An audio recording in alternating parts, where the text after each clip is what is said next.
in the record.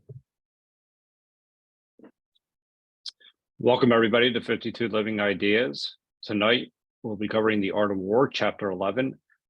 We'll have 1 to 2 readings prior to going over Jason's translations, and then we'll open it up for comments. But before we start, Jason has actually promised us, and he's delivering a short presentation on Chapter 11, a table that he created that will help us have a better understanding of this chapter. So from that, I'll hand it over to you, Jason, and I'll post a link in the chat to the document that Jason is presenting. Okay, everybody can see this chart, or not chart, a graphic. Okay, I'm going to explain this one first. Okay, because chapter 10, from chapter 10, chapter 11, heavily related to the ground, or you want to call it land. So that's important. So, and you probably see a lot of my translation. I call it as occupy or station on the sunny spot. Okay, so the original word use yang, yin yang. Okay, the yang. Okay, so the question is this: what do you mean sunny spot? Right. First, if in the morning, in the evening, the sunny spot is different. What do you mean? You are not going to move your station, from the morning to the afternoon. So the sunny spot, that's why in Sun Tzu or in the Chinese military book, usually talk about yin and the yang. Okay. So let me explain what does it mean, what spot we should occupy. Because China is on the north hemisphere. So all the time, especially during the winter time, okay, the sun is always on the south, okay? So if you are on the mountain, right? So this side, you see this one, the sun is on the south side, always on the south side, right? So if you are on the mountain, right, you should occupy this area, which is on the south side of the south side of the mountain, right? Because this side, okay, when I put this side on the cursor, that's yang. This side is yin, you should not stay this one. Okay, so I think so actually is the south of mountain. So on this one, you should stay on this side because that's the south side. And that's the north side, you don't stay. But when you are on the valley or close to the river, you should stay on the north side, right? Because when the sun doing this one, it's on the water's north side. So you stay here. Okay, if it's a valley or something, you should stay on the north side. And then in the mountain, you stay on the south side.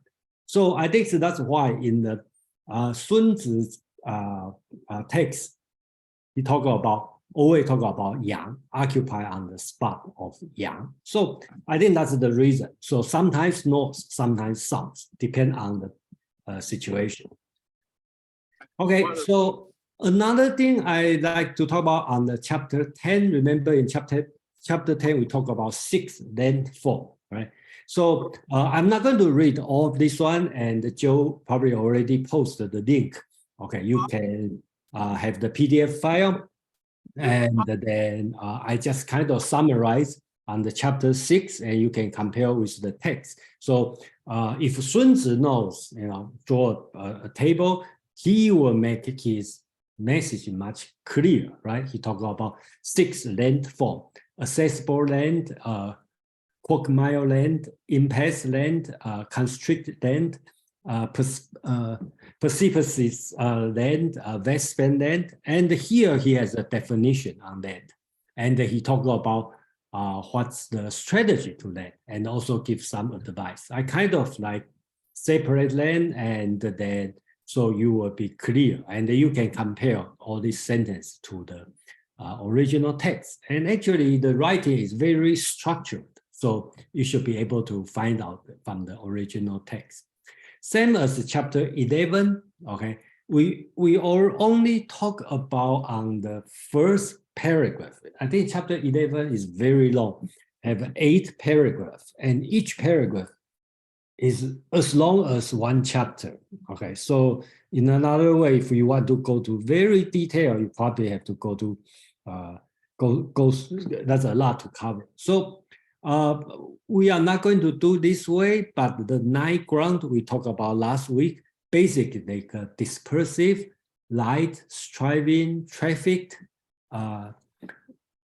intersecting, heavy, difficult, encircled, dense. Okay, there's 9 different ground, and sometimes translate as 9 variations, right? So basics, that's the situation we have. And Sun Tzu have a definition on each one, talking about what kind of situation. And then in the first paragraph, he will put a very short principle. Okay, for example, in the dispersive land, you do not fight.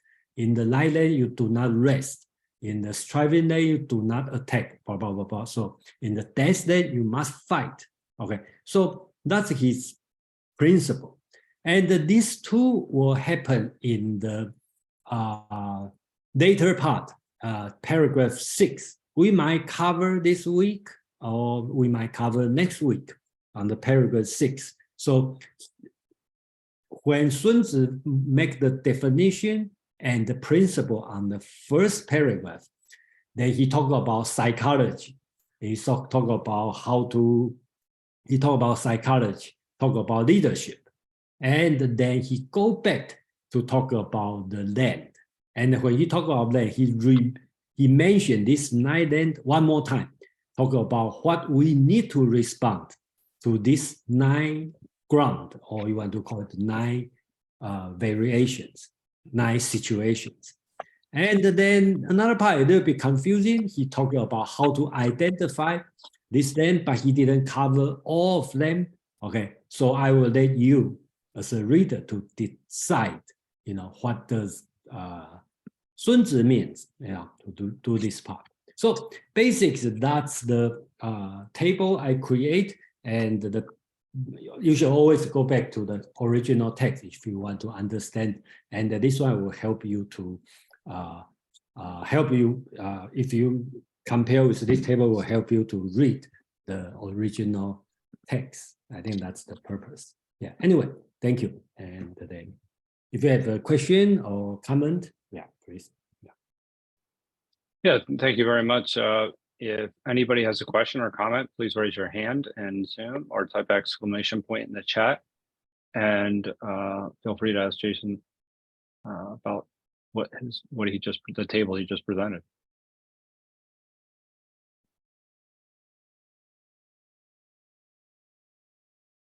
Anne.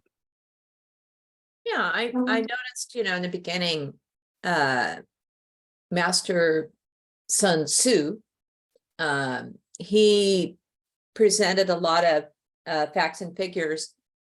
And I imagine, I'm just guessing about some of that earlier stuff, that was just kind of a guesstimate for him. It'll cost 1/20th of your, I've forgotten what the proportions were, but if you plunder the enemy's whatever supplies, that'll be worth 20 times your own supplies, right? Yes. So because of this, I'm not going to say he's fast and loose with his numbers or whatever, but I think that does tend to, because I imagine they didn't keep statistics and have computer modeling or anything back in those days, but it tends to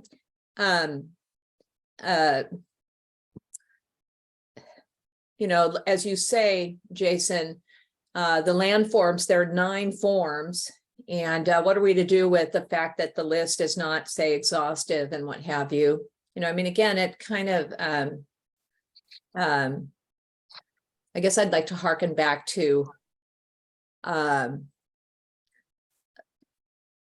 no, I would like to remain skeptical of all of these little sort of things that he enumerates. That's all I'm saying, not to read too much into them or be too literal. Yeah, I agree. I agree with you. You know, actually, it's he. But the special thing is he probably the only one when I read the Chinese ancient text. Or probably, oh no, Plato put a lot of number on that. Okay, he's a mathematician. I agree. But Chinese, you hardly see that. So I'm amazed by he said, oh, 70% of the population will involve this, and then you will lose, 20%, and you have the 50 mile or 50 li, how much people you will lose. So I'm amazed he do this way, but of course just end like what you said, we should not take seriously because he didn't use computer modeling to do the calculation. So, but I appreciate his effort to estimate. And again, my primary interest is logic, literature, philosophy. I do not have interest on the military operation. So whatever I present, I don't think too much about the actual operation. So that's my personal idea. So, yeah, thank you, Anne. We have next up, we have John, but I really appreciate and hope everybody spends a little bit of time looking at this chart, because it actually really does provide you with, the principle and the tactics that what are done under certain circumstances.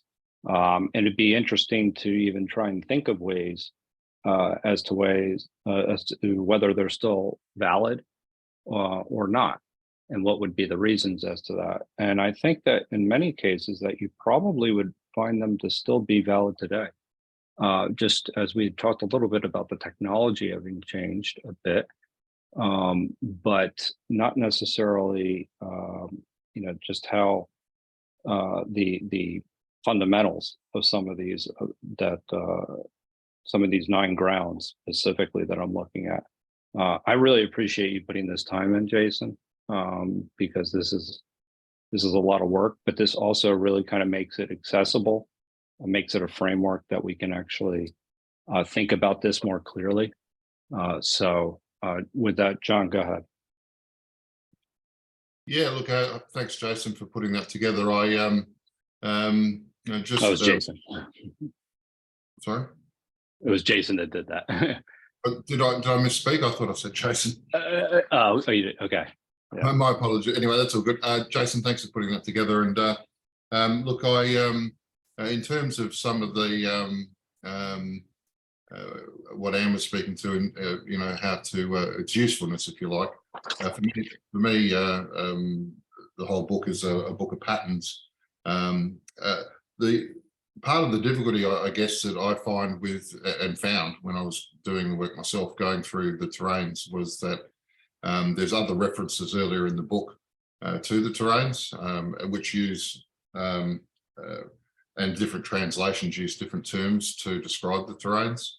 And so with the different translations having different terms describing the terrains, and with the initial script also having an interpretive aspect to it, I guess what we're all trying to do is a best attempt at finding out, or trying to arrive at some consensus, if you like, at least in our own minds, if not with others, as to how these things might interact and be useful as a tool.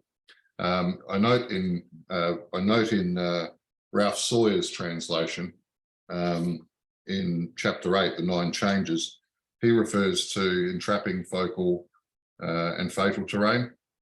So, the issue of dead terrain versus fatal terrain might seem like a semantic discussion, but can obviously change its meaning. The idea of dead terrain likens it to somewhere you don't want to be. Fatal terrain, on the other hand, might be a place that's of great importance, as opposed to a place you want to avoid. So I guess that in trying to make interpretations of these terrain types, there are other references earlier in the book that also go to some of the terrains that are mentioned in chapter 11. So that'll be all my comment would be about that, other than to say that any attempt to try to structure these things, I think, is a worthwhile one and helps us all. So. Agreed. Yeah, I did some of the same drawings myself, and it's been helpful. Madeline. Thanks, Joe. Thanks, Jason. So as I understand scattering terrain, this is just to clarify, it's not a particular type of terrain like mountains and forests, passes and natural hazards. It means that it's the home territory of the troops, and scattering refers to what their behavior is going to be like if they are fighting too close to home.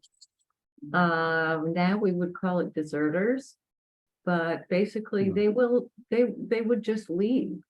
You know, they would be like, this is crazy, this is war, I don't like this. I'm a day's walk from home, I'm leaving, I'm going back to the farm. So that's my understanding of what the term scattering terrain means.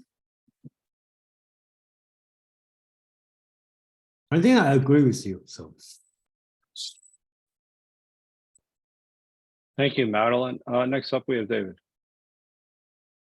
Yeah, I just wanted to note one thing on what the first person who raised their hand said about the last time we talked about this maybe not being a comprehensive list anymore in military terms, at least. But the question to me is, when does any terrain and military or in any endeavor, when does the terrain not have a form? It has some form. So this is saying, here are some generic fundamentals of form. And your terrain only has no form if you're completely lost and have no knowledge of what you're dealing with.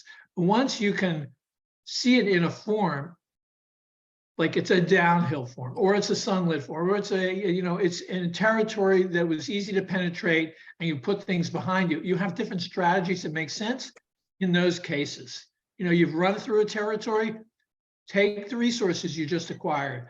So this is, it may not be comprehensive, and he hasn't laid it out in a trichotomy of trichotomies, and there it is, everything. But it challenges us to see always where we are in a form, right?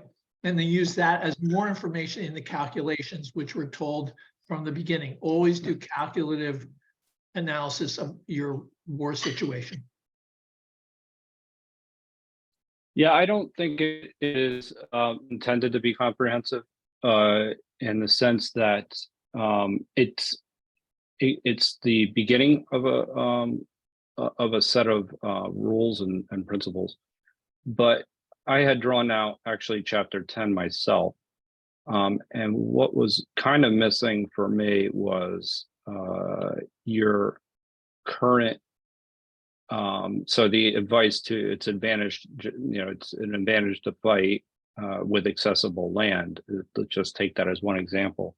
You have to take into consideration your current capacity to fight and engage, and so that's something else that I would add in is, and it wasn't part of the chapter, but that's a very important part when you're talking about if you're looking at more of a complete framework, is not only to know, you have to know yourself, your current capabilities, and your current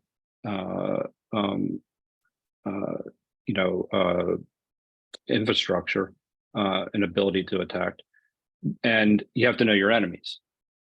So that's where there's another aspect of it is very, very important. Then I remember drawing that out with chapter 10, and that was missing. Not that it doesn't get covered in other chapters, though. It does get covered in other chapters. So if you were to draw out the whole entire book, you would come up with that. We'll go Quan, James, and Jason. Or Jason, you can go first, obviously. Let me make a quick comment on the complete or incomplete. And I never see any table can be complete, okay?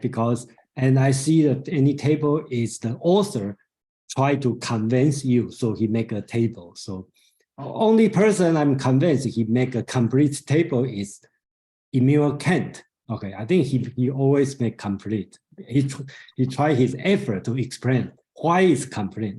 But for the person never explain why this one is complete, I never consider it's complete. But of course, I don't think we should spend too much time to discuss, this one on the military point of view. And well, you can discuss, but I probably nothing to say on the military part. So yeah, go ahead, Kwang and Jen. Yeah. What I want to say that is I read the translation by Roger T. Ames, but I think that that translation would put in an obvious manner that those terrain, of course, are physical terrains.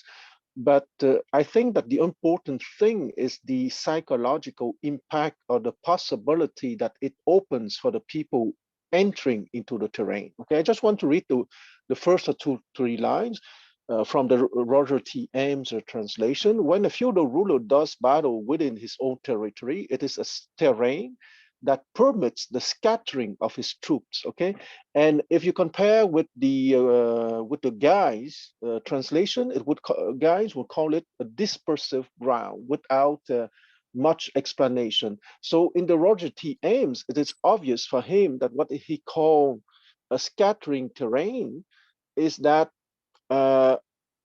his soldiers would be tempted to go home because they are in their own land.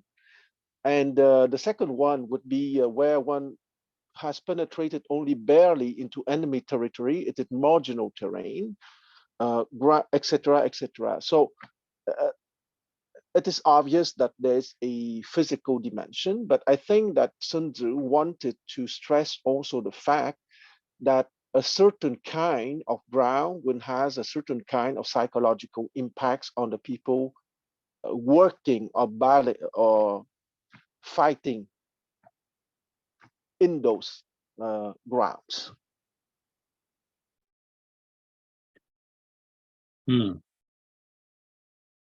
Well, I think Jason, Kwang, you are right. But I probably will. I like your comment to connect to the psychological part, because later on, no surprise, Sun Tzu talked about psychology. Okay, so that part is definitely related to this. But compared to the previous chapter, Sun Tzu talked about 6 landforms. So in my understanding, the 6th landform is more on the physical land.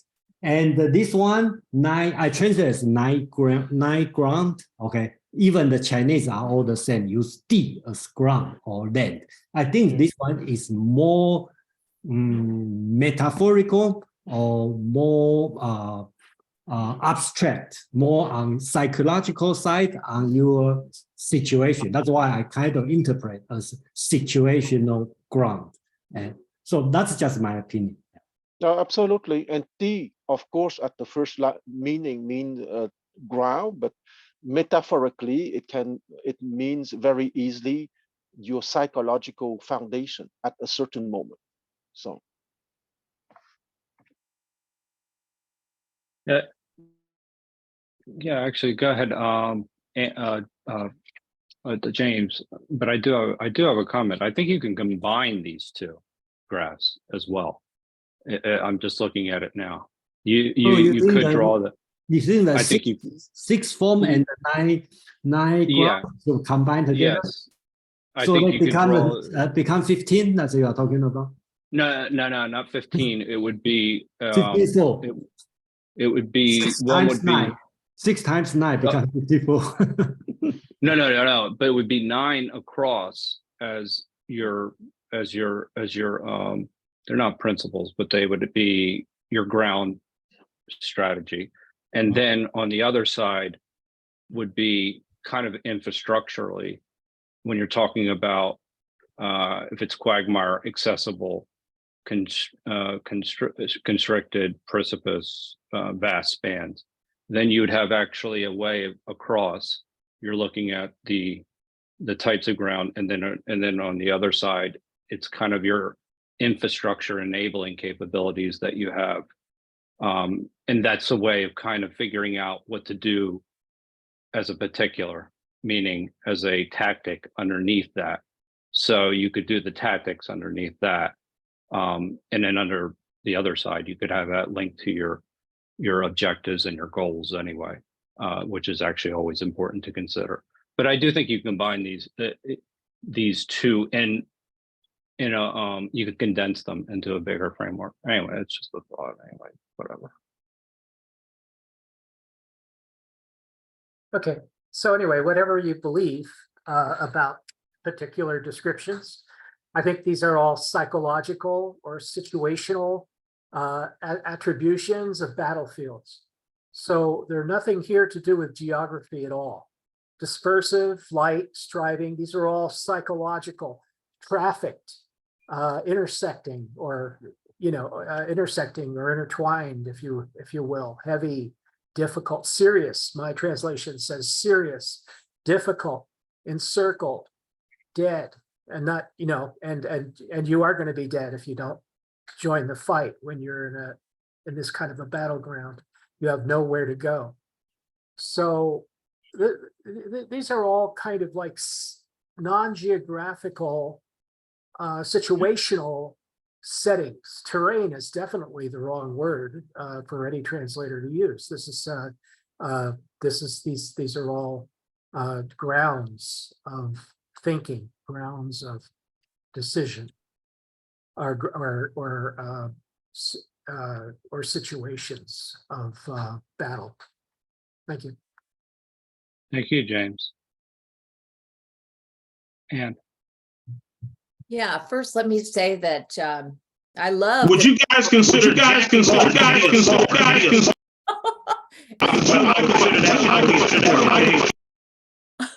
Well, that was entertaining.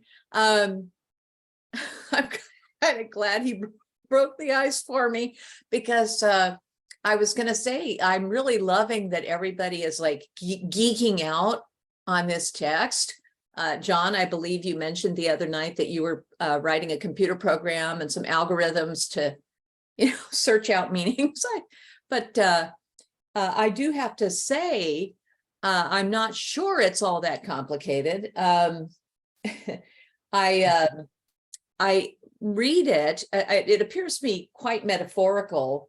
And somebody else, I think, was it you, Joe, that talked about this not being about the land itself? Or no, it wasn't you. It was who? I don't remember who said Peter. it. I think, I don't want to misspeak. It could have been Peter, but I thought he brought up the. All right, Yeah. that would have been earlier. The other group, I suppose. But for me, I'm starting to look at it from the point of view of perspectives, or having arguments, if you will, actually discourse with other individuals, people who disagree with you. I'm sort of starting to read it as a metaphor for that. Thank you. That's all. Okay, thank you, Anne. John. Yeah, look, just to pick up on what Quan was saying and others were saying, I do believe it is psychological, this part of it, but it also does relate to psychology in terrain. So the relationship to terrain, in my mind, is not completely absent, but it's the psychological reaction to terrain. And in terms of a framework for looking at the concept of terrain, because Joe, you also mentioned about then the resources, or how whether you're actually capable of fighting in a particular situation. I came to a determination that there's in fact three factors when you're looking at this. There's what are called configurations, which relate to the 6 types. There's formations, which is what we're talking about here, these 9 aspects, and then designations, which goes more to the concept of resources within the terrain. And so it's a triad of considerations. The difficulty is that if you just take the 6 types of terrain, and reading it literally, and when I say literally, I'm not saying that it applies, that this is the only extent of terrains, but reading it as there are no more than what Sun Tzu's put on the table, and somehow they apply to all terrains. If you just take the 6 configurations and then look at the 9 formations, you're already at, that's an exponential calculation that gets you to over 10 million possibilities. So that's one of the reasons there's difficulties in this, and that's before you get to designations. That's just looking at the first 2 of the 3 aspects in the triad. And so the power in this arrangement of concepts is is the possibilities. And I might make one other point, which is as to the applicability of there being only 6 configurations and 9 formations. The way I read that is not that a particular terrain is of one type. The terrain may be a combination. If you think about a battlefield, there might be a part of that battlefield which is in fact encircling because there's a bunch of mountains on the left flank, and there might be some sort of arrangement of the mountains that if you end up in the left flank pocketed in amongst those mountains, you're in fact encircled. You might be entrapped by the fact there's a river running through that terrain. And so really a battlefield, and perhaps I will use the term battle space because picking up what Anne was saying, if you're talking about dialogue, if you're talking about applicability to other domains, then in any space you would be able to say that in fact these terrains may exist side by side or in combination to describe a particular topology of the terrain space. That's exactly right. And so to that degree, when I use the football field example for what I termed open or focal terrain using other translations, saying that the reason that's the preferable terrain because your opponents aren't there, well, that applies in the battlefield too. It might be that the open terrain is in fact close to an encircled formation.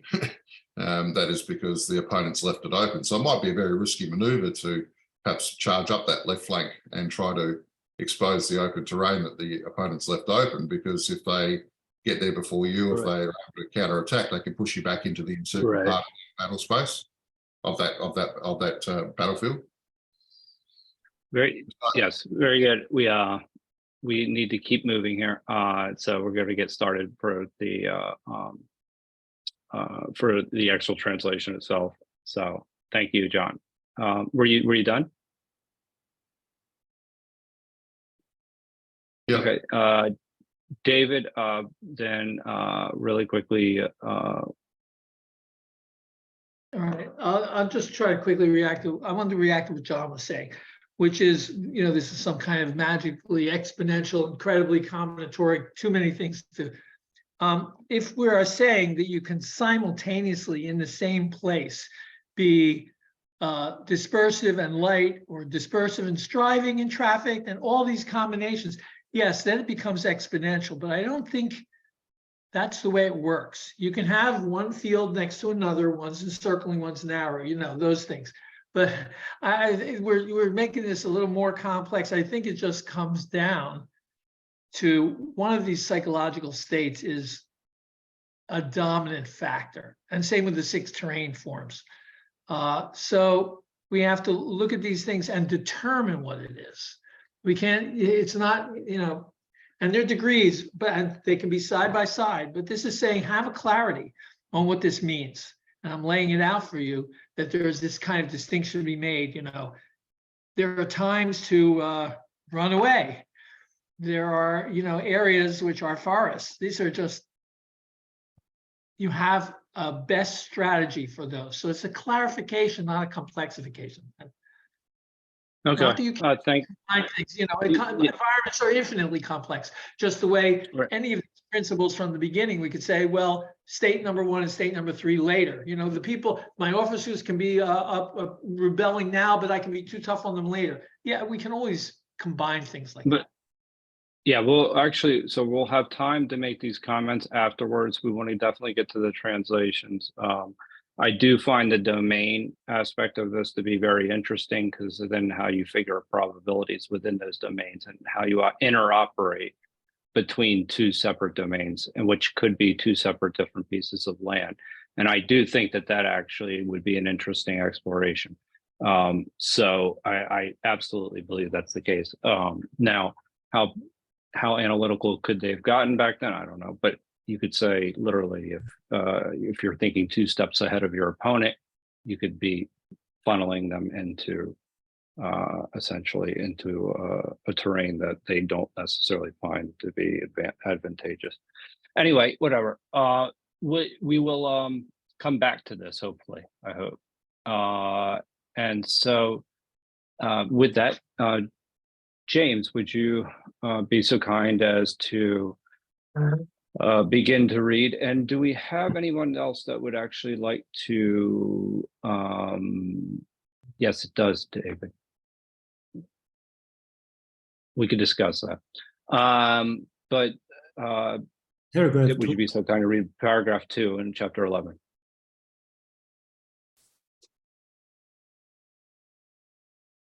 Let's see.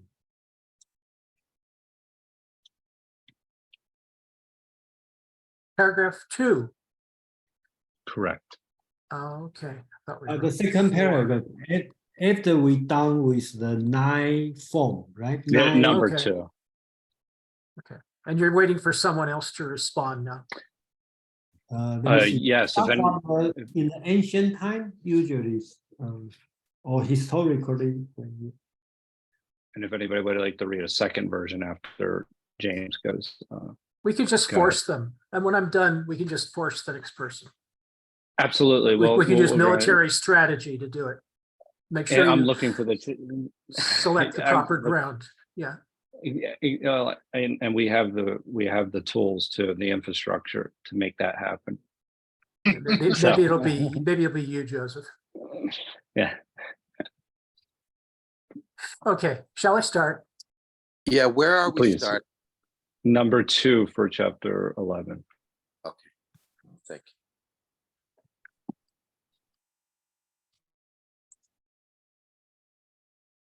Is that affirmative? Can we start now? Yes, please. Go Okay, ahead. this is the Lionel Giles translation. He lived about 100 years ago. He was writing about 100 years ago. I was just checking to see what nationality was. He was British, yeah. So anyway, those who are called skillful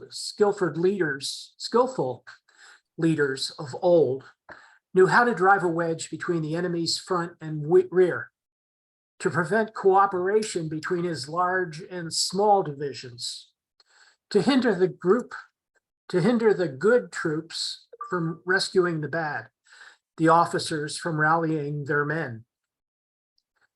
When the enemy's men were scattered, they prevented them from concentrating. Even when their forces were united, they managed to keep them in disorder. When it was to their advantage, they made a forward move. When otherwise, they stopped still.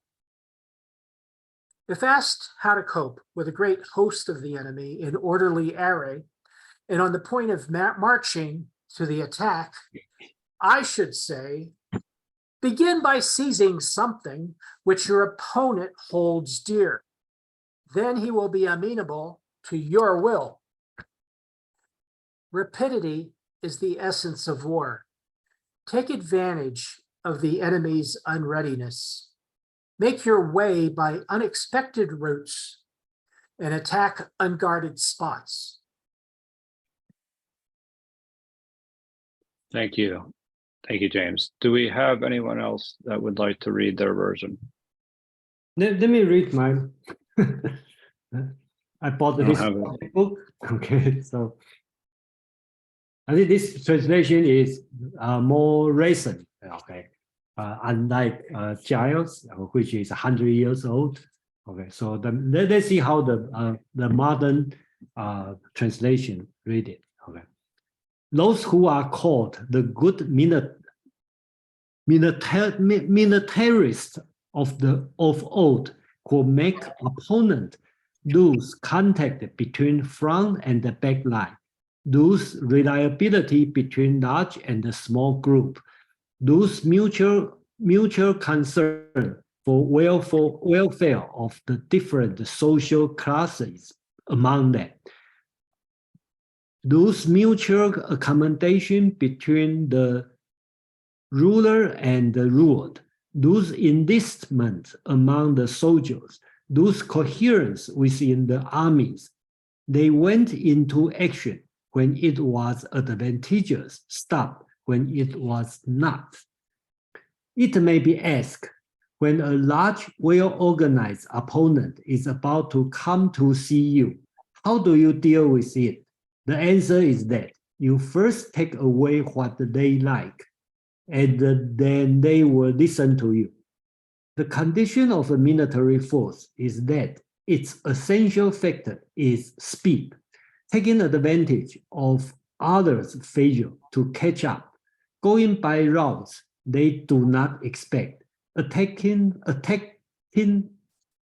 where they are not on guard. So Thanks for doing that, Jason.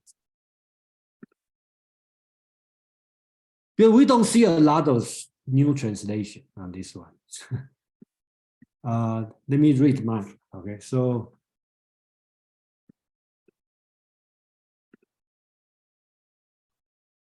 here, I think this part is telling, we all know during the battlefield, we want to win.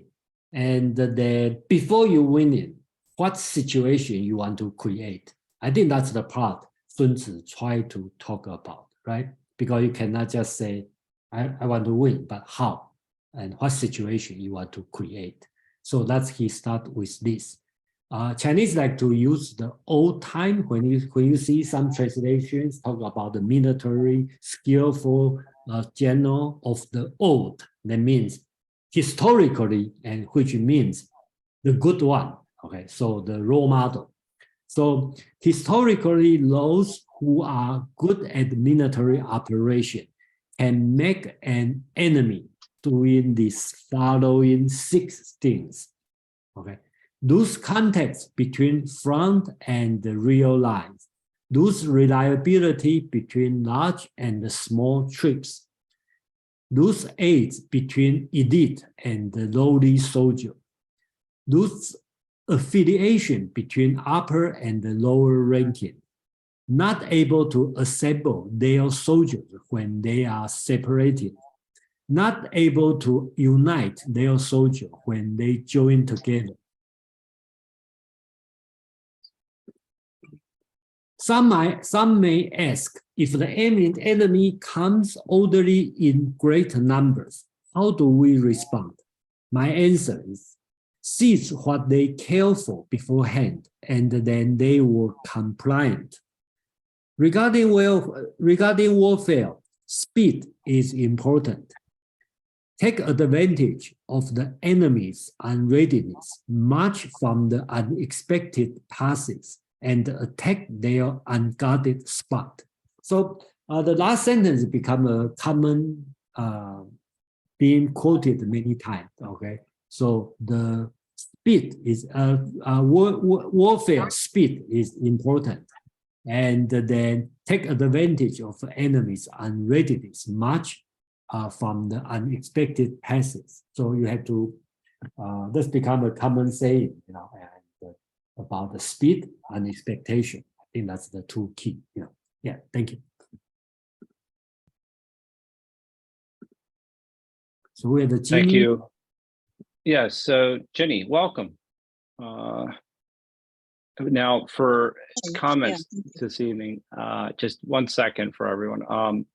You know, we used to use 4 rules here actually that Shrikant, in order to make things go a little bit more quickly, and I will kind of put them back into play. Is the first one is to raise your hand in Zoom or type exclamation point. The second thing is keep on topic. The third is to be brief and concise with your comments. And the fourth is feel free to disagree with anyone, but just be respectful.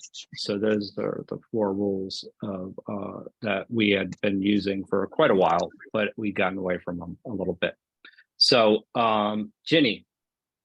Yeah, I don't know if anybody else would agree with me, but if it doesn't take too long, I would love to hear Jason read what he just read in English in Chinese.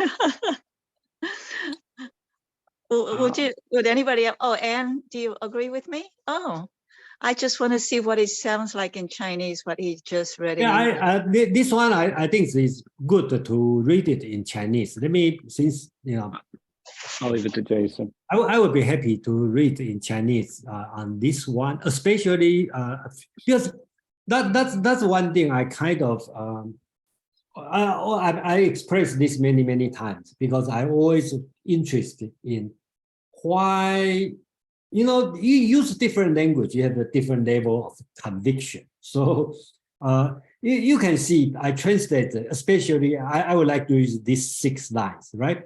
So historically, those who are good at the military operation can make an enemy. So I try to line up what the Chinese text here. Okay, this 6, let's say, advice. So I all start with lose to the point I cannot use the same word. So I use negative, not able to. That's I try hard to do it. But you can see when you do it in Chinese, it helps so well, right? So well. And you see the word bu, that means negative, right? Everyone have bu, okay? That's negative, right? And then they all talk about the 2 words, front and the back, many and a few, upper and the lower, noble and the base, military, the ranking, okay? So they all have the 2 opposite words, and they say no, okay, on that. So in the Chinese, you read it and it's a monotone. So it sounds very well, like the cadence is a routine. I think that cadence is the way to convince you, okay? Not really the reason. Sometimes the cadence, okay, convince you, not the reason. So that's why sometimes you read it in Chinese, it sounds, yeah, that's right. But when you translate to English, it doesn't sound that right. I think the reason is the way of persuading is not the reason, is the cadence. Okay. So that's why I'm happy to read this one. So he said, 古之善用兵者，能使敌人 the enemy. Okay, make them 6 things. 前后不相及，众寡不相斥，贵贱不相就，上下不相收，卒离而不及，兵合而不齐. Okay, so we talk about these 6, right?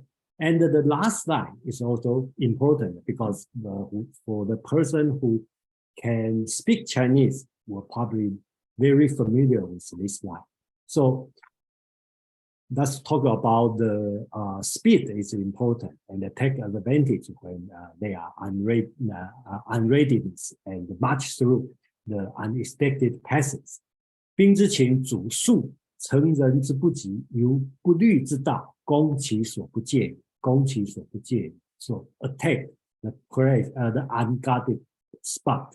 That become a very common saying in the daily Chinese language. Yeah, thank you. So Jay, you wrote the Chinese out. You wrote the Chinese out, and you read it, and then you read the English. No. That's the original. That's you do write in Chinese, correct? I do, but that's not my writing. That's the 2,000 years. Okay, I'm just very impressed. That's all. Thank you, and thank you, Jenny, for asking. So, John. Yeah, I was just looking at Sawyer's translation as well, and it's interesting to see the different contexts of different translations in that first passage. Jason, is it okay if you can share that screen of the translation you have?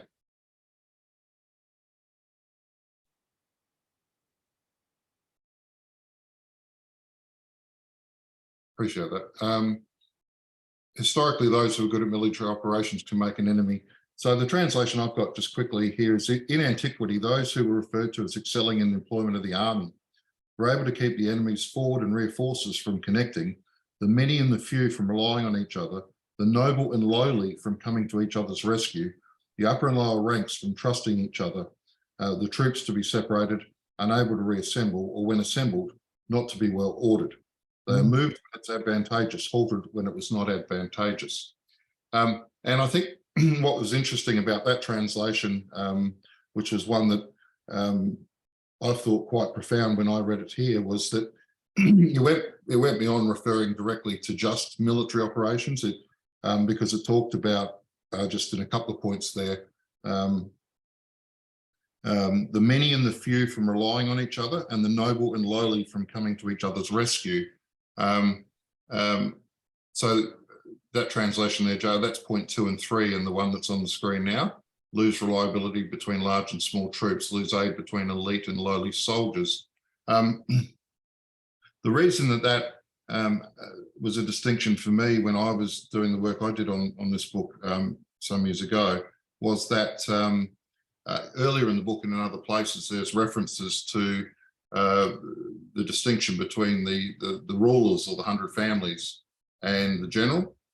And so when I read these passages, it's basically also saying that there's, what we would call perhaps today psychops, and dealing with the idea of societies, knowing that in warfare there was times when pamphlets were dropped in Germany about, there's information wars as well, which are designed to deal with the issue of the support for a war. And I think last week it was noted in various wars that the problem with some of the American approaches was that they lost support at home. And so these points, just coming back to the translation, the many and the few from relying on each other, is for me a commentary about the rulers or the elite leaders of the country, and then the majority of the citizens, and also the lowly and the noble from coming to each other's rescue is another commentary on that. And I think that's important because it broadens the reading of this concept beyond just the military, but also to the fact that the actual influence on the battlefield can also be affected by the feelings of what's happening in the enemy society, or in the society of the battling opponents. So, a very literal reading of it, I guess, makes it an army-only focus. But there are other translations which aren't mine, which go to the fact that that is broader than just the army, though it may well include the army. And just to finish on that point, the other references in the book seem to point towards that, saying that the army doesn't sit in isolation because it's in fact a part of an overall society, which includes the rulers, the citizenry, the entire resource available. Thanks. Thank you for that, John. Madeline, then David. Yes, Jason, can you put that back up again, please?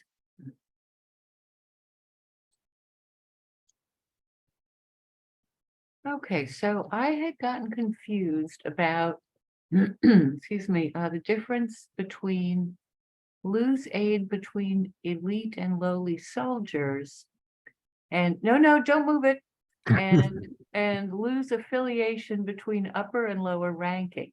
Mhm.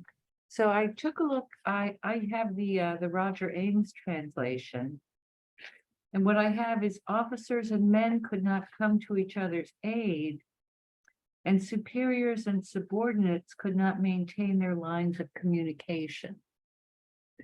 In the Chinese, is there a difference between the elite and lowly, and the upper and low soldiers, and the upper and lower rankings?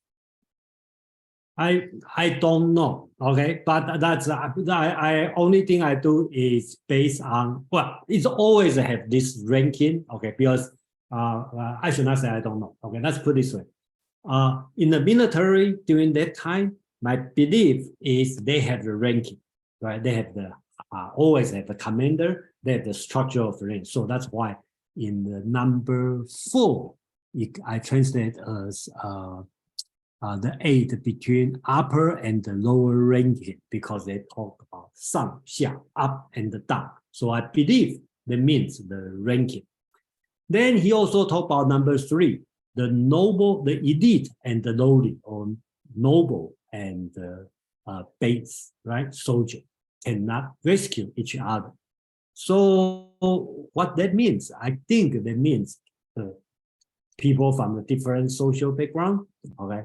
And then does that, if you are coming from the landlord, you always on the higher ranking than the soldier or private, or right? If I'm in the higher class, and then my neighbor, and then both of us, me and my neighbor, being drafted to the military operation, does that mean I always a higher ranking than you?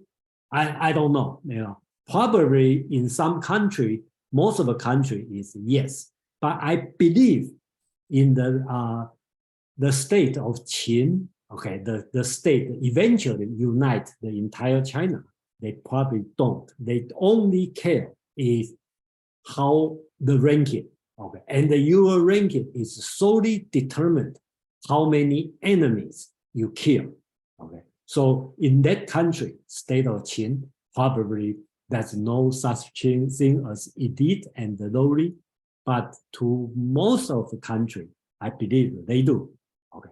And does that affect their ranking? I don't know, but I guess probably that affect their ranking. Do I answer your question or no? Yes, thanks. That's an interesting question, just especially considering the Giles translation. But I do want to come back to that. I don't want to hold things up. I want to keep things moving along. But that's a very, very interesting question because of the different translations that we're covering, specifically how the distinguishing between good and bad troops in the translation that James read. Anyway, Let me put a few comments on that. Probably I am not the military fan. Okay, so I totally read this one as rhetorical. Okay, and then because I read this one as a poetry, because remember I read in Chinese. They just use two. They collect all the two opposite words. Okay. Higher and the low, upper and the down, rich, poor, elite, and common. They put it together. So use this one to opposite thing, black and white, yin and yang, whatever, to show the contrast. So the purpose of a general is to make sure. Okay, if I think later on, Sun Tzu will talk about you need to unite entire army as one. You command the entire army just like command one person, right? So on the opposite, you want to do to your enemy is separate them. So everybody knows in the military, they have a group of people. They have today we have a different race, different color of skin. You have the people speak different language. You have tall, short people, you have rich people, you have poor people, you have a blue collar, you have white collar, you have a CEO, you have janitor. So you want to make sure they are not united together. So I think the essence is this. So personally, I just look at the text. I do not think too much on what this really mean. But I'm not saying I'm right because I know I don't have interest in the military operation. That's why I read this way, and then just like to share to everyone. Thank you, Jason. David, James, then Quan. On what Madeline said is also something I was thinking about, and Jason has also talked about it. So, and in the comments, someone said, the old divide and conquer strategy. It's more than divide and conquer. For the reasons that Jason was talking about. What does it mean to disassemble the parts of a functioning army? So it's not just size, but it's the function you're taking apart. So you're looking at the organization of the army you're facing, its spirit, how it harmoniously functions, and you're separating the thinking from the acting members. You want to get the officials away from the people they're telling what to do. So there you're attacking their information use on the field, because these people won't know what to do if they can't talk to their officer. And take the enthused fighters and get them away from the so-so fighters who don't have that spirit, and you're separating the inspiration of the community, its harmonious functioning. You're taking the feelings away from what makes this body work.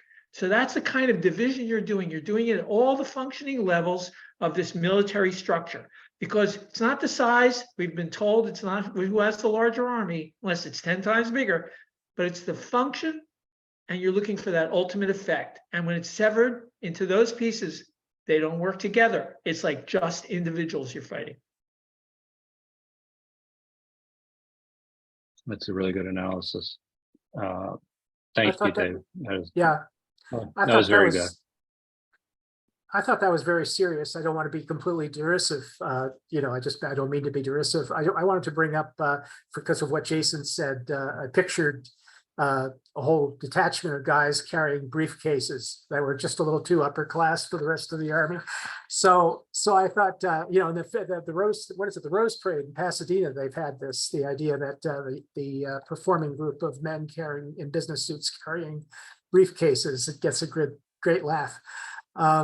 But you know, compared to the band uniforms and all that sort of thing that come through. I just wanted to comment on this one thing, and that is the key line. It's the second type of the second thing we're talking about that was mentioned by Madeline, I guess, first, and then it's the third line of the text. Of the 6 lines, it's the in the Giles translation, it's to hinder the good troops from rescuing the bad. But I like Jason's translation a little better. It's lose aid between elite and lowly soldiers, and of course this lowly conflicts with the next line, which says lower. This elite is a very important concept in Sun Tzu. It is the soldiers like the Green Berets or the Navy SEALs or the SWAT team on the police force. Imagine if the SWAT team came out and they don't cooperate with the patrol cars, they don't cooperate with the officers and detectives.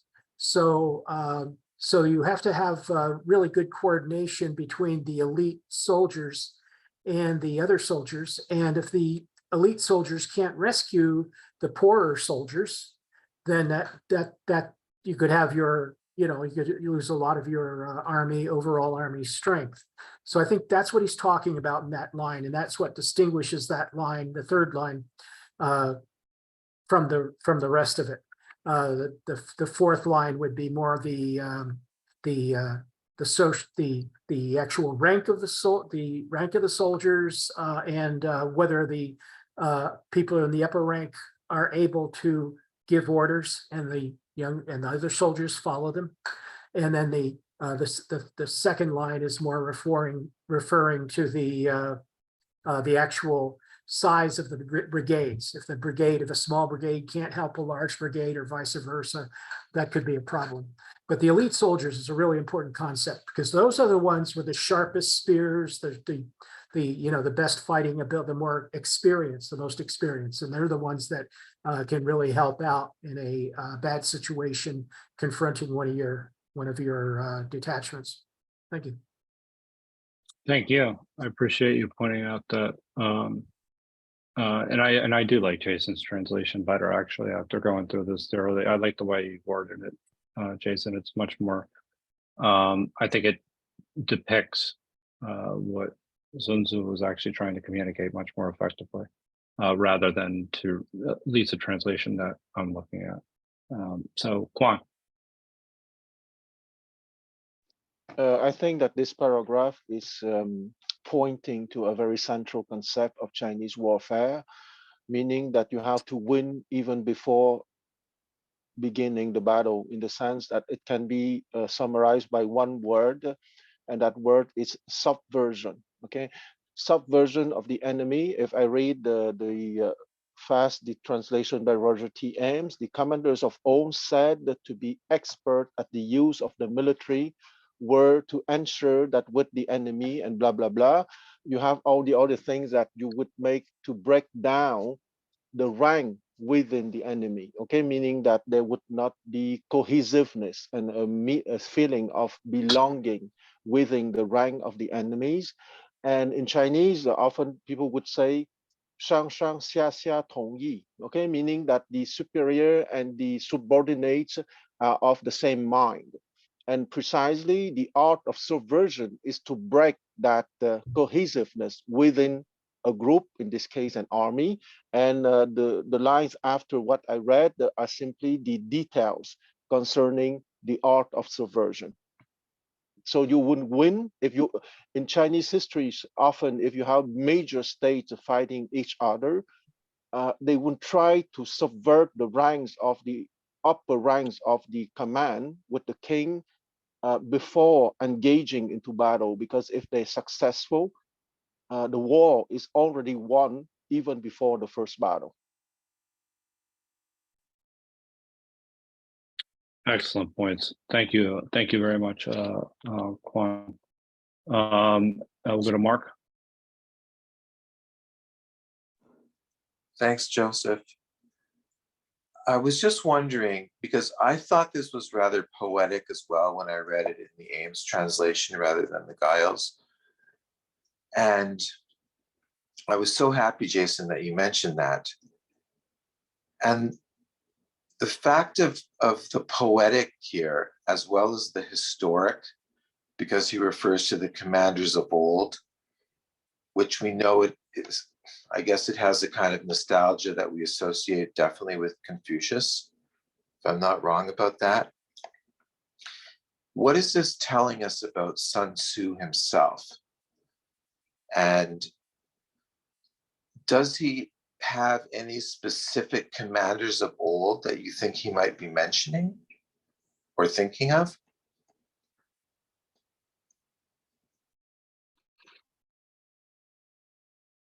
I'm sorry, Mark, can you rephrase your question? I didn't get it. I think Mark is referring to a different translation, Jason. I have the Giles, and that doesn't have that line either, but somebody Which read line? that I line, has didn't read get it. that line. Yeah. Which- It's go ahead. Skillful leaders. Mine has Jason, skillful leaders of old at the beginning. So he's talking about the Yeah. very first verse of Wait, the section. He's Those who probably- were Okay. good at military operations Oh, okay. historically. Yeah. Okay, so let's put it this way. Okay, let me share this one. These words come with many things, and I see a few translation. I think that's why I want to fix. Thank you, Mark. It give me a chance to make it clear on this one. That's the words you are talking about. 古之善用兵者. Okay, so 古, okay, that means old time. Okay, I already explained. So 善用兵者. Okay, this 4 words. If you do the Google search, you will find out it's happened almost on every chapter and a lot of time on 2 or 3 times everyone. So I see the Giles translation sometimes to the good. How does Giles translate? Talk about the good in something. Those who were called skillful leaders of old. Skillful leader, and then my translation even called the good martial artist. Okay, so something like this. So look like Kung Fu master, something like this. So, but I always translate to those who are good at military operation. Okay, I always translate this way. I think that's so-called perfect translation because 1-to-1 word, 善. Okay, I think that means good, in general good. Okay, and 兵, okay, means military. 用 means utilization. I translate as operation. So basically talk about in the ancient time, which means the role model, those who are good at military operation will do the following. Okay, so I think that these words appear many times. So that's I think that I all consistent with these words. Those who are good at military operation can do the following. So Thanks, Jason. And I guess I'm also asking the reference to history and the idea of poetry. Is that telling us something about Sun Tzu himself? I don't think so. Okay. That's my understanding. Okay, history. I translate the history, but you know, Chinese has a very proud of his own history, okay, their own history. Because during that time, they already have 1,000 years history. Okay, we talk about people 2,000 years ago, but they are facing another 2,000 years history. So people that, since they don't know American, they don't know Persian, they don't know Jewish, so only role model they can find is in the old time. So you always see they refer to history. That means the good time, the good model. Okay, they hardly talk about like 2,000 years ago they did something wrong. Usually that's the good thing. So that number one. Poetry, I don't think, I think every, that's another thing, my personal understanding. The kind of, because Chinese, the language is monotone. So it's easy. If you can see the Chinese, the original Chinese, I can line up very well, okay? Because beautiful is a much longer word than ugly. But in Chinese, they are the same size. So everything line up very well. So I think that would make poetry easier or more structured. And if it's more structured, does it need more convincing? I don't know, but I think probably more structured if I have like a square table, probably more convincing. So that's my understanding. Juan. If with your permission, Jason, I would like to give some practical example to the question of Bach, okay? Because let's not forget that Sun Tzu was born in 544 BCE, if we accept tradition. And let's not forget that at this time, there were many feudal lords who were also outstanding generals, okay? And there are two examples coming to my mind. Duke I of Jing, who was victorious at the Battle of Chengpu in 638 BCE. And I would say that that Duke was a kind of combination of an excellent aristocrat in the old feudal tradition, but also capable to maneuver his army according to the new principles that would be much more clearer what soon after Sun Tzu, but it doesn't mean that before Sun Tzu, no one was capable to think in a more advanced way, and they were not all prisoner of their aristocratic traditions of singular battles between aristocrats and gentlemen. They were feudal lords who were perfectly capable to organize their army in a so-called modern army, let's say Sun Tzu style, okay, taking into account mass movement of troops and not only fight between gentlemen. So since that battle happened in 638 BCE, 636 BCE, and Sun Tzu was born practically a century later in 544 BCE, and he was a nobleman from the Qi principality, I cannot believe that he was not aware of that case of the Duke I of Jing. There was also King Zhuang of the state of Chu, having his glory around 610 BCE to 590 BCE. So it was 2 generations before the birth of Sun Tzu. So, and King Zhuang of Chu was also an aristocrat capable to engage in fights according to the codes of the own aristocracy, so the fights between gentlemen with the specific codes, but also he was capable to manage massive armies with, let's say, modern principles. So I cannot believe Sun Tzu was aware of those people. I stop here. Thank you, Juan, and thank you for that. Again, sharing your understanding of the times. It's very helpful, brings context to everyone. Madeline. Well, I wanted to comment on something that Anne had put in the chat because I thought it was very apropos. She mentioned the cone of silence from the show Get Smart. If no one here has seen it, I can see people who have seen it are smiling and laughing. The idea was it was a spy agency And if two people needed to have a private conversation, they would sit down in these two chairs. A clear plexiglass dome would come down over them, and they would start talking and they couldn't hear each other. And they would be shouting and they couldn't hear each other. So Anne had put something in chat about phone trees. I just thought I would tie in this cone of silence to what David was saying about disrupting the functions. Because in fact, that's what the cone of silence did. It isolated the individuals and it disrupted the functions between them. Wow. That's fantastic. John, and then we're going to move on to the next. That was really a really interesting comment. Go ahead, John. Love that cone of silence reference. Yeah, just picking up what Quan said about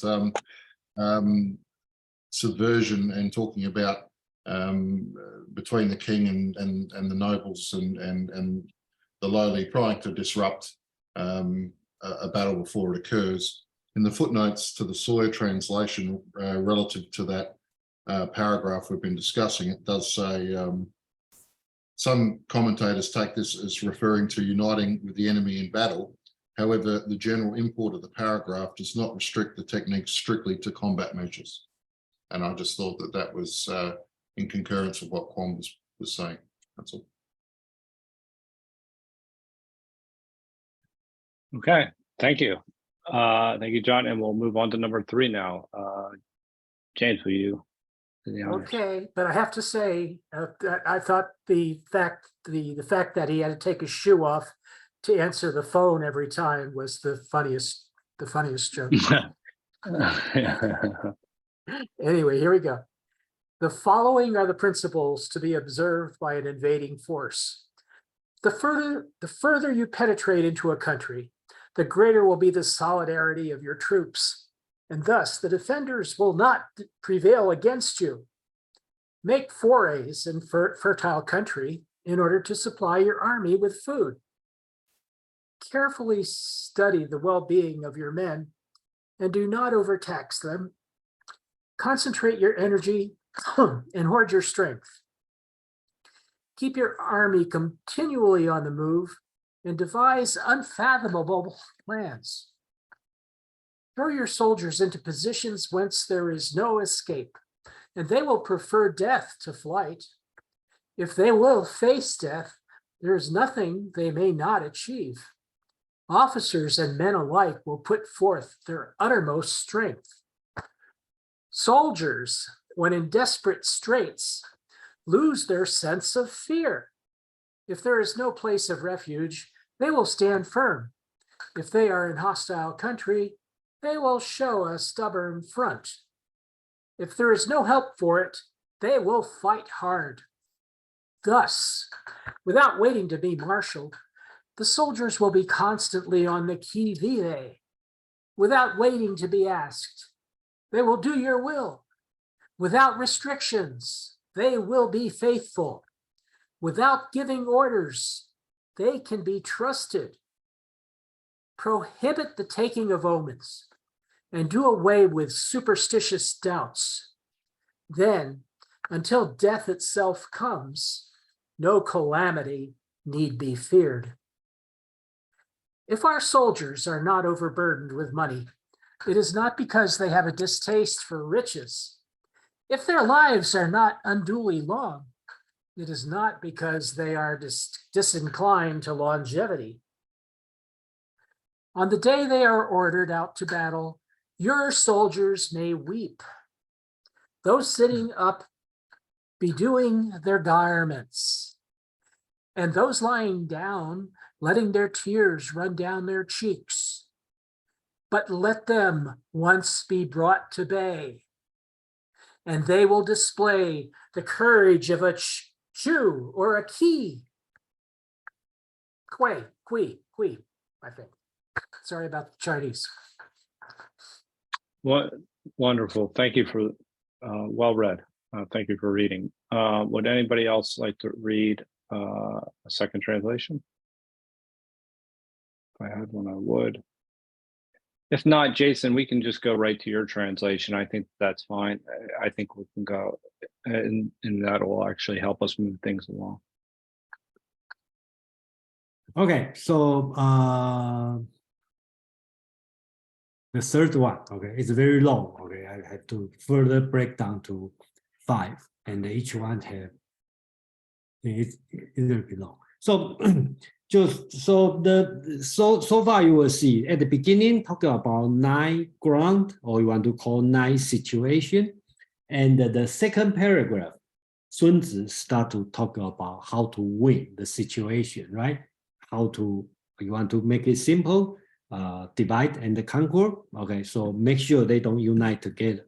So here start to talk about psychology. Okay, so I think this one and the next one is talking about psychology. So if you recall, I referred it many times. The very first chapter and the very first paragraph, Sun Tzu talking about 5 things, right? 5 affairs. The prince need to pay attention. The Tao, okay, the heaven, the earth, the general, the method. So we already deal with the earth, okay? And right now we start to deal with the method. So in Sun Tzu's method, it's psychology, okay? Because you have to, psychology to the soldier has 2 parts.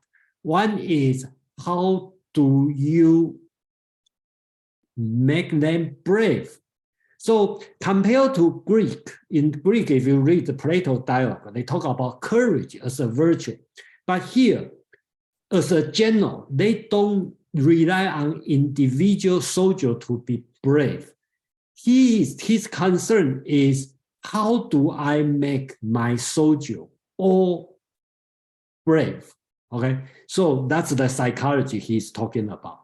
Okay, so last time we talked about love your soldier like beloved son, okay, like a baby, so they can be useful. That's one thing.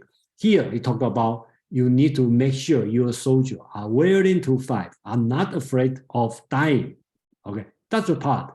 Then later on, Sun Tzu is going to talk about how to unite your soldier all together as one person. Because we all know if 10 people fight in 10 different ways, it's useless. You have to fight it in one way, right? So that's the psychology. And then method, they have a further method, you know, in the next chapter, setting fire, that's another method. Chapter 13, use the spy, that's another method. That's Sun Tzu start to talk about method during this time. So here, we start to, in this paragraph, we're talking about psychology. The only purpose is how to make your soldier brave, okay? And the brave is not considered as individual virtue, okay? It's a method you make your soldier. Doesn't matter you are a strong guy, or you are always courageous man, or you are cowardice, right? You will become soldier during this, become brave. You will be brave during this time. Okay. So here, another interesting is that most of all the translator translate as the intruder and the defender. Okay, at this time, we, okay, me, or Sun Tzu is intruder. Okay, he is invading, aggressive invade other country. That's the situation he's talking about. And the interesting word he used, he doesn't call himself as invader, the intruder or invader. He calls himself the word guest. The defender, he used the word 主人, which is the host. Okay, so basics, I am the uninvited guest. Go to your house. Okay, so that's the word he used in Chinese. Okay, so let me start the translation. In general, the Tao of an intruder, basically he used the word guest. is that when you are deep inside the foreign land, you should concentrate your force to make the host, okay, the defender, okay, in technical term, unable to resist. That's the general. And two, okay, he talked about three things. When you invade or be a guest, I believe you don't want to invite Sun Tzu as your guest, but that's he's talking about as an intruder. Three things he's talking about important. Number one, he's talking about the taking care of the physical, taking care of the spiritual, and then talking about the expectation. So plunder from the rich field in order to get enough supplies for 3 armies. So make sure your soldier is fit well, okay? Feed the soldiers prudently without toil them in order to unite their qi and grow their strength. Okay, so you make sure the soldier have enough supply, enough food, enough spiritual, okay, and grow strong to fight. Keep progressing with plans and strategy in order to act unexpectedly. Okay, so here he used the word 不可测, unexpectedly. Okay, so we don't, I believe he means your enemy cannot expect what you want to do, and also your soldier doesn't know what your general want to do. Number two, since you have put your soldier in a position where they have no place to go, remember we are a guest, invader, intruder to foreign country, you have no way out. They would prefer dying to being defeated. Even the officer and the people would be willing to fight all out. This soldier and officer will do the following thing. In this situation, you want to make sure your soldier will do the following thing. Have no fears when they are resolutely trapped. Maintain steadfast when they have no other place to go. Bond together when they are deep inside the foreign land. Fight savagely when they have no other choices. Therefore, your soldier will be vigilant without drill, be accomplished without being besieged, be intimate without bonding, be trustworthy without orders. Number 4. Okay, so number 4, prohibit your soldier from taking omens and remove their doubtful thought. Okay, keep it very specific. You only person you have to trust is your leader. You don't ask for ghost or some omen, take omen, right? Fortune telling, that's totally forbidden. So they will not abandon you until their death. In this situation, our officers and the soldier don't keep additional money not due to disliking wealth. They care not for the rest of their life, not due to disliking longevity. Okay, I think that's clear. Number 5, this description is, okay.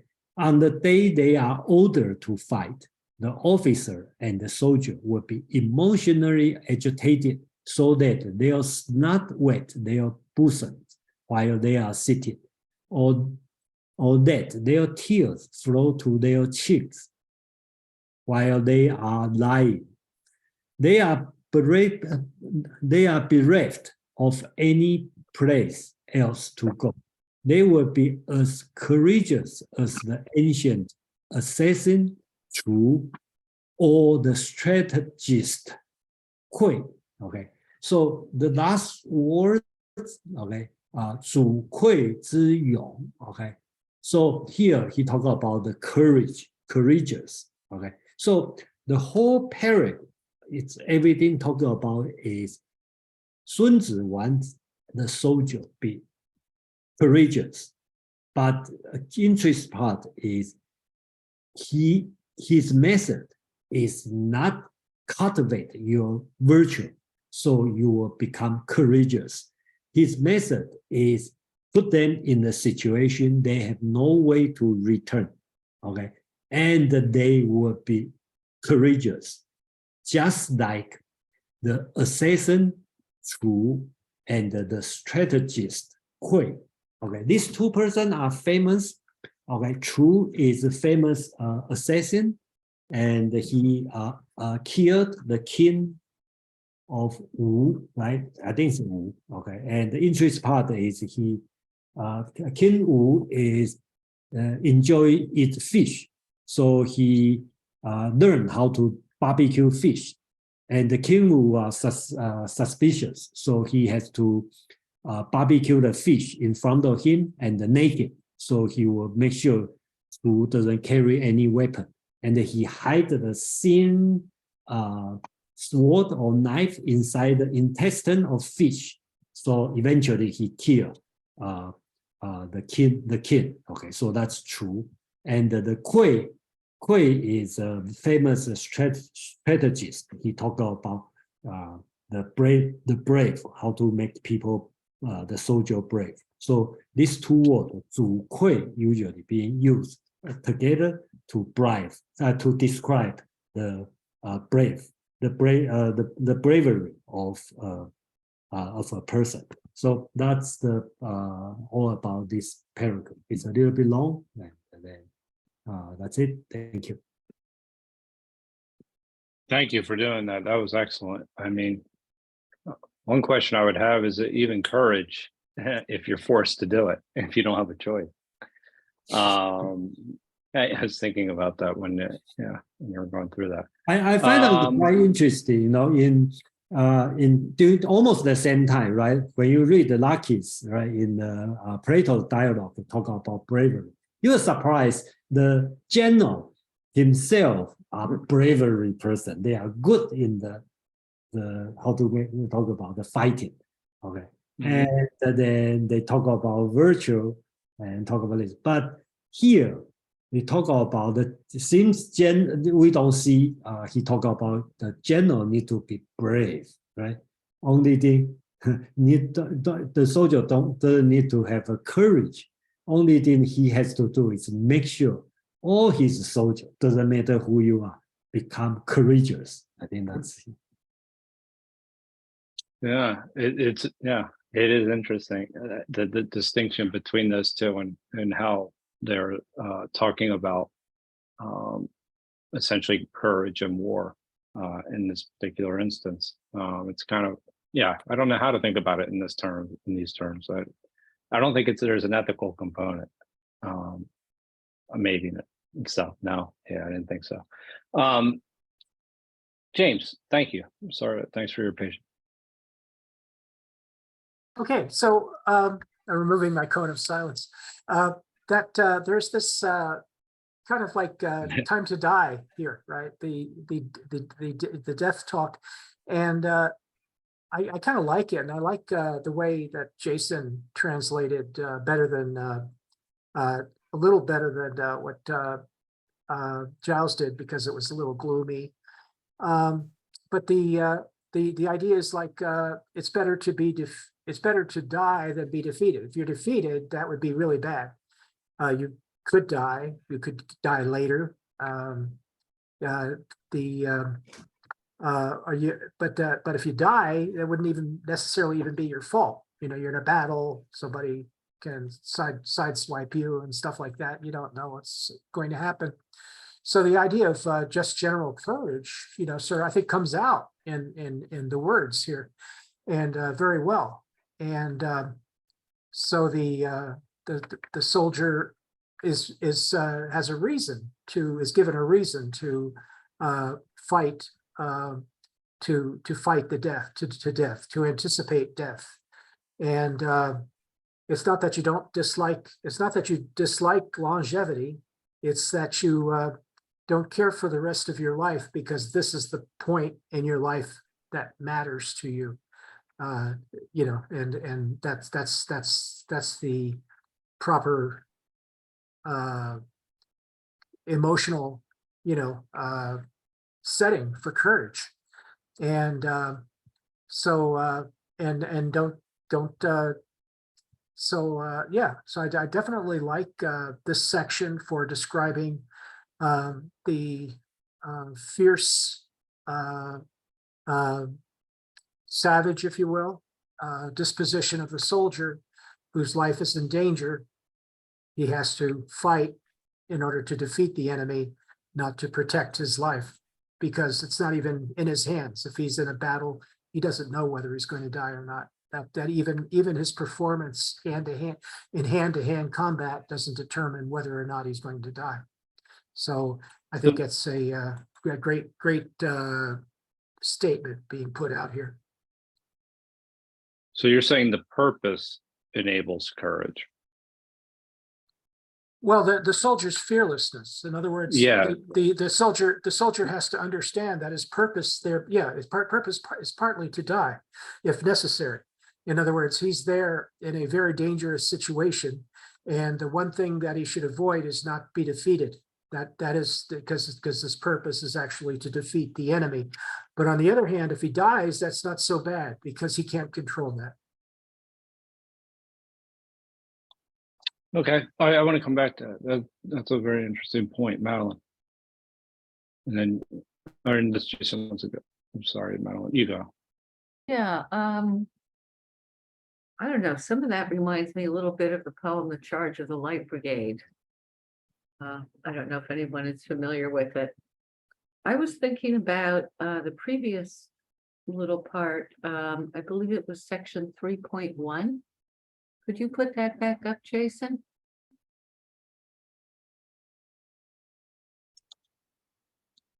.3.1, that which one are you talking about? Yeah, that's it. Right. You're talking about? Stop right there. Yep, that's it. Okay, go ahead. You could just scroll up just very slightly. Nope, scroll the other way slightly. Good, perfect. Oh, this one. Yep. Okay, go ahead. So it was the use, this is just kind of a random free association. It was the use of the words, the word host that made me think of this.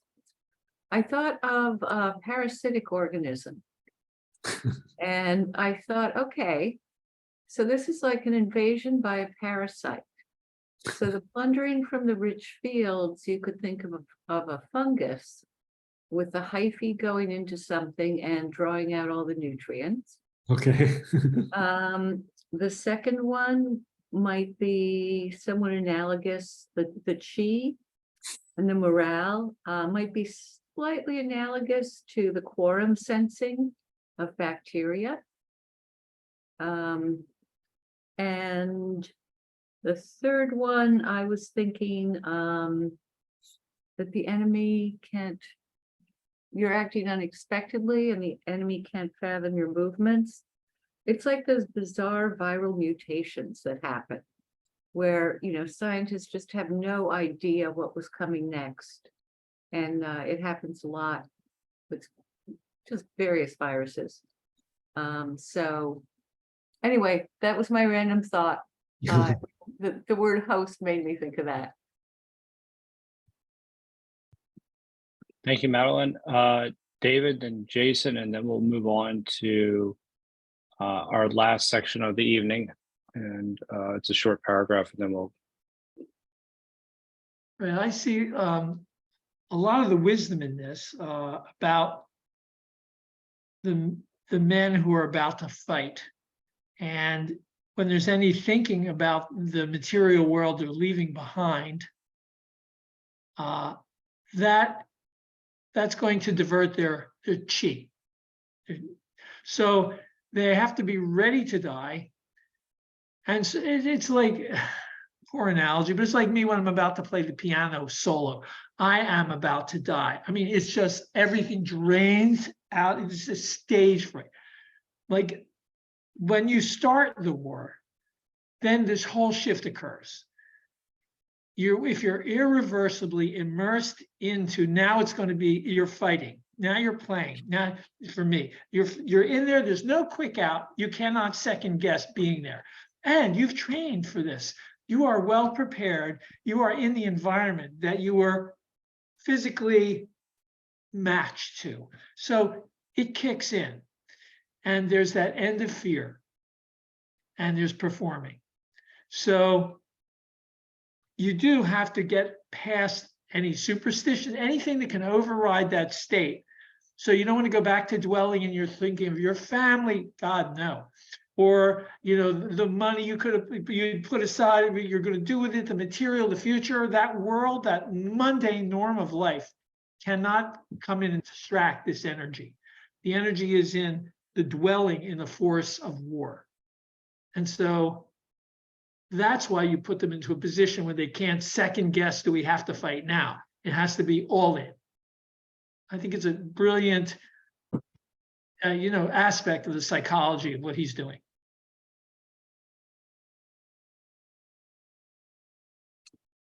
I don't want to go into it now, but it'd be interesting to talk about how this applies outside of war. But Jason. Yeah, let me quickly talk about response to what Joe talked about the moral about courage. Yeah, I think for this chapter and the next two chapters, Sun Tzu never forget to talk about moral sense here. Okay, so I think I didn't pay attention before I read it. Then this time I did a close read because doing the translation I noticed it. So this one it sounds like a little bit cold, a little bit utilitarian. Okay, kind of abuse the soldier, but he never but Sun Tzu always remind. That's the only way to do it, right? Because you already invaded, you already deep inside the foreign land, you have no way out. So only thing is fight to death. You either win or you die. So he cannot allow. Some of them decide, not following the rules. So think through that. If you talk about immoral, the immoral part already happened when the decision made before the military out. So in this situation, the moral has a totally different sense. That's happened during the next chapter when he talked about setting fire. The final chapter when he talked about using spying, he kind of remind the general, probably the ruler. That's the only way to do. Okay, and the morality, that's the morality, because if you don't win, people die. Okay, what's the moral? I think that's he want to say that during this part. Yeah. So it's a different. I'm not saying I agree with this sense, but that's what Sun Tzu talk about. I like the way you phrase that. It's a utilitarian framework. I mean, and in war, you kind of have to use that. Well,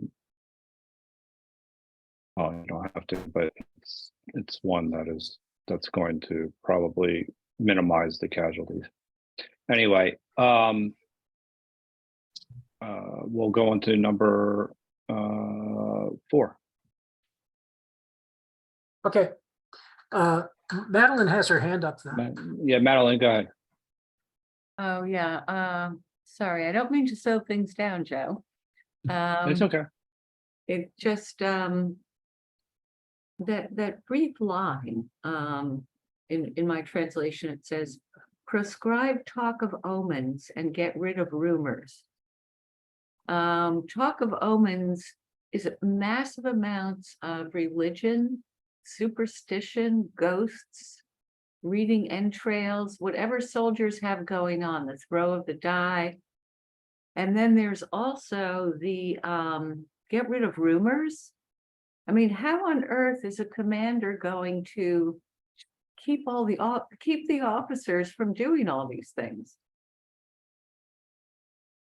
Madeline, that's a good question, but the Chinese word here they use, okay, it's doesn't use the word the rumor, okay, talk about dubious, okay, the doubt, okay. So the Chinese word here is prohibit the omen, okay. I think we understand this part.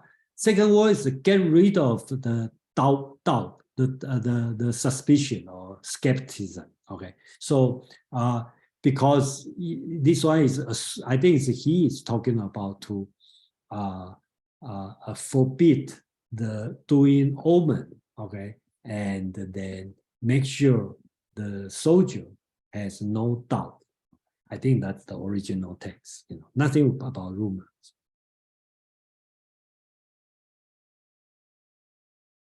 Thank you, Jason. James. Okay. The skillful tactician may be likened to the shuaijian. Now, the shuaijian is a snake that is found in the Shang Mountains. Strike at its head and you will be attacked by its tail. Strike at its tail and you will be attacked by its head. Strike at its middle and you will be attacked by head and tail both. Asked if an army can be made to imitate the shuaijian, I should answer yes. For the men of Wu and the men of Ye are enemies. Yet if they are crossing a river in the same boat and are caught by a storm, they will come to each other's assistance, just as the left hand helps the right. Hence, it is not enough to put one's trust in the tethering of horses and the burying of chariot wheels in the ground.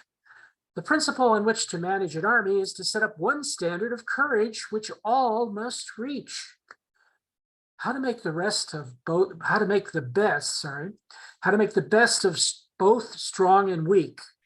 That is a question involving the proper use of ground. Thank you, James. Jason.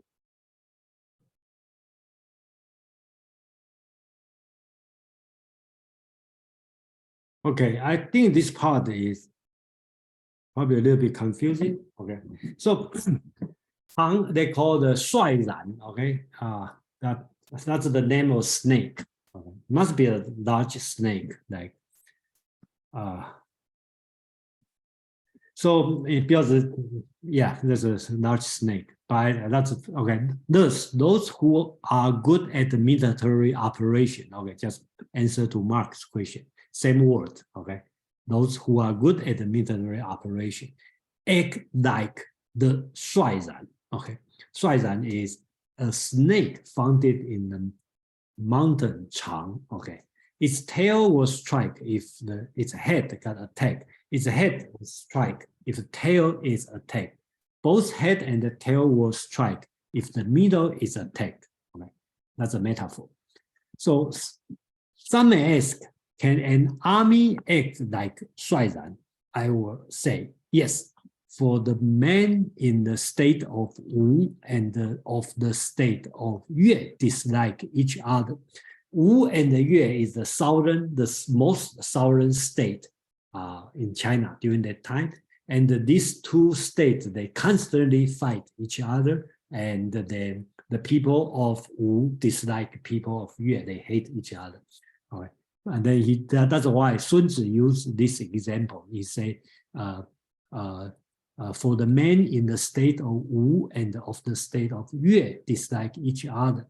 Yet, when they are crossing a river in the same boat and hit by a storm, they will save each other as left hands and the right hands to each other. Okay. Thus, reining horses together and bearing wheel in the ground will not be enough to stabilize an army. Making all equally brave as one is the Tao of managing army. Utilizing both tough and the tender are the principle of proper use of the land. Okay, so here, go back to the method, right? And continue from the previous chapter, talk about the brave, right?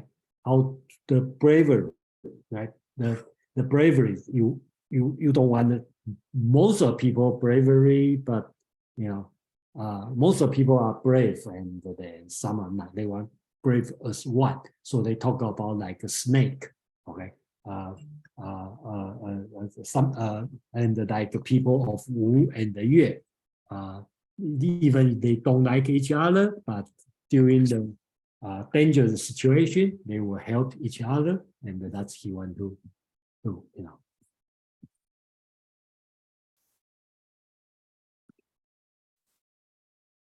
Am I still on?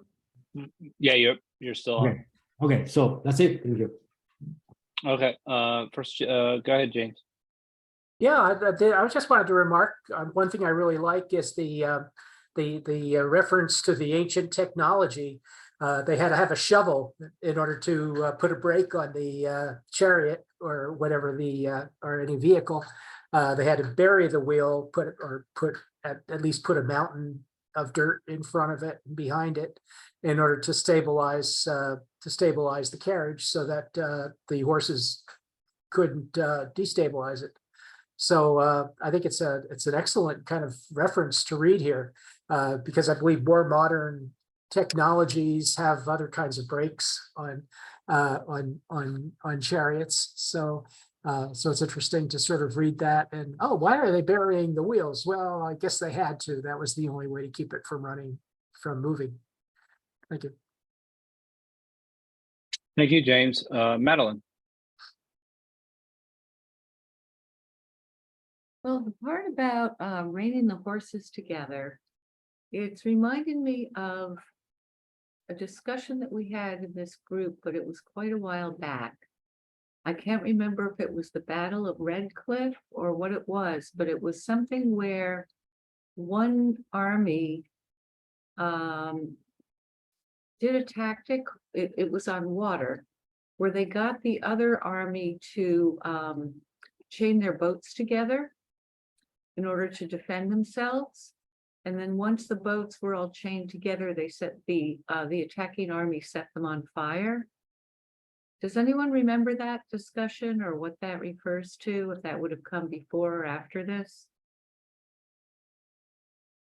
I think that I was vaguely remember. a Nordic thing that was done. No, it was Chinese. I don't know if it was the Battle of Red Cliff or if it was, in other words, the battle that the poem refers to, or if it was something else. I think they did something, they made a lot of waves, and the defending army, anyway, the army and the boats chained their boats together to stabilize them.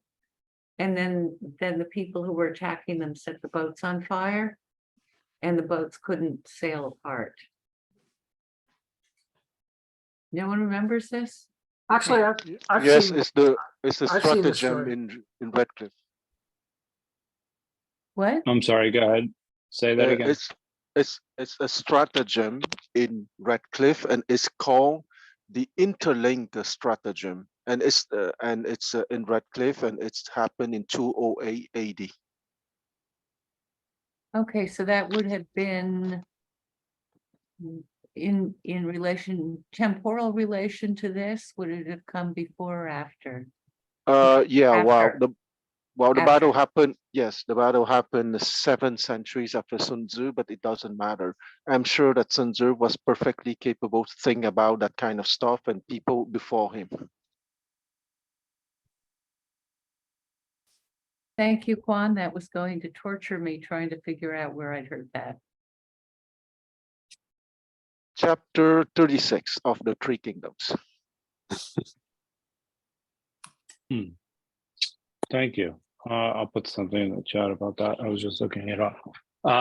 Mark, go ahead. Go next. Thank you, Madeline. Yeah, in relation to what people are asking about, this tying of the horses or bearing of the chariots, there's a note in the Ames translation, note 202, which gives a different interpretation of this, perhaps more along the lines of what this particular section of the chapter is talking about. A little more sinister or dire. It reads, this passage suggests that the commander takes such measures as tying up the legs of the horses and rendering the chariots inoperable, to show his troops there is no retreat, and to make plain his resolve to fight to the death.